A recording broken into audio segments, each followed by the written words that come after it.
नमस्कार। प्रभात साक्षी news network पर आप सभी का स्वागत है। इस समय हमारी चुनाव यात्रा कर्नाटक में है।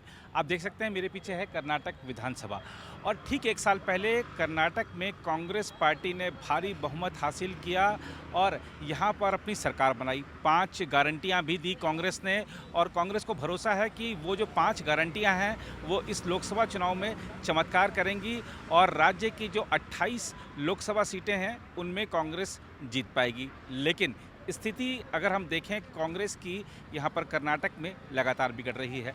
5 गारंटियों की बात तो की थी, लेकिन जब हमने लोगों से चर्चा की, गाँव में गए, शहरी इलाकों में गए, तो लोगों में नाराज़गी दिखी। लोग उन गारंटियों से खुश नहीं थे। कई लोगों ने कहा कि उन गारंटियों का हमें कोई लाभ नहीं मिला। 1 साल के अंदर जिस तरह से कांग्रेस के भीतर सिर फुटअव्वल की स्थिति बनी हुई है, कई सारे विधायक नाराज़ हैं। विधायकों की शिकायत है कि विकास के लिए पैसा नहीं मिल पा रहा है, अपने क्षेत्र में काम नहीं करा पा रहे हैं। मुख्यमंत्री भले सिद्धारमैया बन गए हों, लेकिन डीके शिव कुमार की नज़र भी मुख्यमंत्री की कुर्सी पर बनी हुई है। तो ये जो आंतरिक खींचतान है, इसने कांग्रेस पार्टी को लगातार नुकसान पहुंचाया है और हाल में कुछ ऐसे विवाद हुए हैं जिसने कि कांग्रेस की सरकार को कटघरे में खड़ा कर दिया है। बेंगलुरु में एक कैफ़े में ब्लास्ट हुआ और हालांकि उसमें कुछ लोग घायल हुए, लेकिन कांग्रेस की सरकार के दौरान इस तरीके के जब वाक़ये होते हैं उसको लेकर सुरक्षा की गंभीर चिंताएं पैदा हो जाती हैं और बीजेपी को मौका मिलता है ये बताने का कि हमारे राज्य में ज़रा भी कोई दंगा नहीं हुआ, कोई फसाद नहीं हुआ, कोई सुरक्षा की दृष्टि से कोई बड़ा घटनाक्रम नहीं हुआ। लेकिन कांग्रेस के शासन में इस तरीके की चीज़ें देखने को मिलती हैं। तो ये जो मुद्दा है सुरक्षा का, ये लगातार लोगों को ये आकर्षित करता है कि हाँ, सुरक्षा एक बड़ा मुद्दा है। और ख़ास तौर पर अगर हम देखें, अभी एक और विवाद हुआ, एक लड़की की हत्या कर दी गई।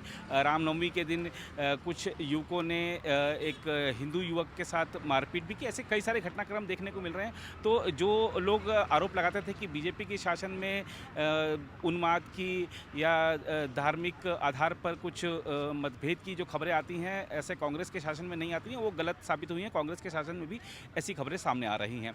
आंतरिक खींचतान यहाँ पे एक बड़ा मुद्दा है। जो गारंटियाँ पूरी नहीं हो पा रही हैं वो यहाँ पर एक बड़ा मुद्दा है।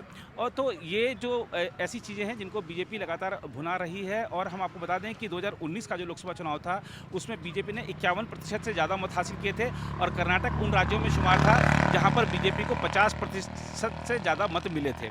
प्रधानमंत्री नरेंद्र मोदी लगातार यहाँ पे चुनाव प्रचार कर रहे हैं और प्रधानमंत्री नरेंद्र मोदी के नेतृत्व में बीजेपी को उम्मीद है कि पिछली बार का जो चमत्कारिक प्रदर्शन था, 28 में से 25 सीटें, वो बीजेपी इस बार फिर से दोहरा पाएगी। देखना होगा कि क्या बीजेपी का वो चमत्कारिक प्रदर्शन एक बार फिर से बीजेपी दोहरा पाती है। लेकिन एक बात तो यहाँ पर दिख रही है कि बीजेपी ने जनता दल सेक्युलर के साथ जो गठबंधन किया है, वो गठबंधन उसको फ़ायदा कराता दिख रहा है। और कर्नाटक में बीजेपी जिस तरह से चुनाव लड़ रही है, जिस तरह के मुद्दे उठा रही है, जिस तरह अपने अभियान को आगे बढ़ा रही है, बहुत सारी सीटों पर नए चेहरों को मौका दिया गया है। कई जो असंतुष्ट नेता थे, जो पार्टी छोड़ गए नेता थे, उनको पार्टी में वापस लाया गया है। हालांकि ईश्वरप्पा जैसे कुछ लोग हैं जो नाराज़ हैं, चुनाव भी लड़ रहे हैं, लड़वा रहे हैं। तो ऐसे बहुत सारे मुद्दे भी हैं कर्नाटक में बीजेपी के समक्ष भी। लेकिन बीजेपी जिस मजबूती के साथ आगे बढ़ रही है कर्नाटक में, तो लगता है कि शायद वो 2019 का प्रदर्शन दोहरा पाएगी। आइए प्रभा साक्षी की इस रिपोर्ट में कर्नाटक में जो क्षेत्रवार और सीटवार समझते हैं कि इस बार के जो चुनावी परिणाम है वो संभावित क्या हो सकते हैं। लगभग 1 साल पहले कांग्रेस ने कर्नाटक विधानसभा की 224 में से 136 सीटों पर जीत हासिल करके प्रचंड बहुमत वाली सरकार बनाई थी। लेकिन 1 साल के भीतर ही कर्नाटक के शहरी और ग्रामीण इलाकों में जिस तरह कांग्रेस के प्रति नाराजगी दिखने लगी है, वह दर्शा रही है कि चुनाव में किए गए वादे पूरे नहीं किए जाएं तो जनता सबक सिखाने को तैयार रहती है। खास बात यह है कि कर्नाटक में दी गई गारंटियों को पूरा करने के दावे के आधार पर कांग्रेस ने लोकसभा चुनाव के लिए जारी अपने घोषणा पत्र में तमाम तरह की गारंटियां दी हैं। लेकिन जब आप कर्नाटक में कांग्रेस की गारंटियों के बारे में जनता से राय लेंगे तो पाएंगे कि दिल्ली में जो दावे किए जा रहे हैं वह खोखले हैं। हमने कर्नाटक के शहरी और ग्रामीण क्षेत्रों का दौरा किया। ग्रामीण क्षेत्रों के लोगों का कहना था कि बिजली के बिल में कटौती की जगह बिजली की कटौती होने लगी है। शहरी क्षेत्रों में व्यापारियों ने कहा कि कमर्शियल यूज के लिए बिजली की दरों में बार बार इजाफा किया जा रहा है, जिससे हम पर भार पड़ रहा है। उन्होंने कहा कि कांग्रेस सरकार हमसे पैसा लेकर दूसरों को सब्सिडी दे रही है, जो कि गलत है। गांव में किसानों और दुग्ध उत्पादकों ने कहा कि हमसे किए गए वादे पूरे नहीं किए गए। शहरी क्षेत्रों में गैर लग्जरी बसों में मुफ्त यात्रा सुविधा का उपयोग करने वाली महिलाओं ने कहा कि यह देश का चुनाव है, इसलिए हम प्रधानमंत्री मोदी के साथ हैं। तो वहीं ग्रामीण क्षेत्रों की महिलाओं से जब हमने मुफ्त यात्रा सुविधा के बारे में पूछा तो उन्होंने कहा कि एक तो बसें कम हैं और दूसरा जो बसें हैं वह खटारा जैसी हैं और प्रदूषण फैलाती हैं, इसलिए ऐसी सुविधा का हमें कोई फ़ायदा नहीं। हमने गांवों और शहरों में एक चीज़ समान रूप से पाई कि लोग यह कहते दिखे कि हमें मुफ्त की सौगात नहीं चाहिए। लोगों ने कहा कि हम कमाकर खाना चाहते हैं और सभी चीज़ों का बिल भी अपनी जेब से भरना चाहते हैं। लोगों ने कहा कि हम सरकार पर निर्भर नहीं रहना चाहते, इसलिए सरकार को मुफ्त रेवड़ियाँ बांटने के बजाय रोजगार के अवसर मुहैया कराने पर जोर देना चाहिए। हमने पाया कि कर्नाटक में राष्ट्रवाद, हिंदुत्व और विकास इस चुनाव में बड़े मुद्दे हैं। हमने पाया कि बीजेपी से बेहतर बूथ प्रबंधन किसी अन्य पार्टी के पास नहीं है। हमने पाया कि महिला शक्ति का समर्थन सर्वाधिक बीजेपी के साथ दिखा। हमने पाया कि युवा शक्ति का समर्थन प्रधानमंत्री नरेंद्र मोदी को है।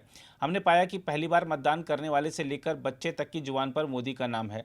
2014 के लोकसभा चुनाव में बीजेपी ने 43% मत हासिल किए थे। पिछले लोकसभा चुनाव में कर्नाटक उन राज्यों में शुमार था जहां बीजेपी ने 51% से अधिक मत हासिल किए थे।